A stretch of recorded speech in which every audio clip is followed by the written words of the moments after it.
Bharatiya Janata party की प्रदेश इकाई में विवाद की खबरें तो पिछले 2-3 दिनों से लगातार सुर्खियों में बनी हुई है, जो प्रदेश में चल रही भाजपा की अंदरूनी लड़ाई को बयां करती नजर भी आ रही है। इस बीच केंद्रीय स्तर पर भी सब कुछ ठीक चल रहा हो, ये कह पाना मुश्किल है, क्योंकि जब से मोदी की सरकार का प्रेजेंटेशन इस बार कम हुआ है, तब से लेकर अब तक तमाम बड़े नेताओं की बयानबाजी भी सामने आई है। घटक दल भी अंदर खाने बीजेपी से नाखुश बताए जा रहे हैं। इन सब के बीच केंद्रीय स्तर के एक बड़े नेता का बयान भी अब ये जाहिर कर रहा है कि आने वाला समय मोदी के लिए भी इतना आसान ना होगा।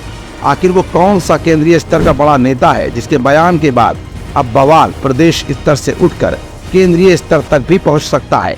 ये सब कुछ आज की इस रिपोर्ट में हम आपको दिखाएंगे भी और बताएंगे भी। दरअसल ये बयान किसी और का नहीं, हमेशा से ही बयानों के मामलों में सुर्खियों में रहने वाले सुब्रमण्यम स्वामी का बयान है, जो उन्होंने देश के प्रतिष्ठित मीडिया हाउस के सामने रखने की कोशिश की है। सुब्रमण्यम स्वामी का मानना है कि पीएम नरेंद्र मोदी को ये गलतफहमी हो गई है कि सारी चुनावी जीत उनकी वजह से बीजेपी को हासिल हुई है। वरिष्ठ भाजपा नेता सुब्रमण्यम स्वामी ने कहा कि नरेंद्र मोदी की मानसिकता है कि बीजेपी में कोई ऐसा न हो जो उन्हें चैलेंज दे सके। सुब्रमण्यम स्वामी ने साफ तौर पर यह भी कहा कि यूपी में बीजेपी के लोकसभा चुनाव में खराब प्रदर्शन के लिए योगी आदित्यनाथ जिम्मेदार नहीं है। वरिष्ठ बीजेपी नेता ने सवाल उठाया कि योगी आदित्यनाथ को आखिरकार हटाए जाने की संभावनाओं की वजह क्या है? बीजेपी विधानसभा चुनाव तो नहीं हारी है ना? सुब्रमण्यम स्वामी के मुताबिक संसद में सीएम योगी आदित्यनाथ का योगदान तो बहुत कम था। सब कुछ तो दिल्ली से मोदी, शाह और नड्डा ही तय करते थे। बीजेपी नेता का यह भी दावा है कि किसे टिकट दिया जाना है, ये भी ऊपर के 2-3 लोग ही तय किया करते थे, जबकि औरों को कुछ पता ही नहीं होता था। फिलहाल बदलते परिदृश्य में बीजेपी के अंदर चल रही असंतुष्टि को अब धीमे धीमे बीजेपी के ही नेता सामने ला रहे हैं।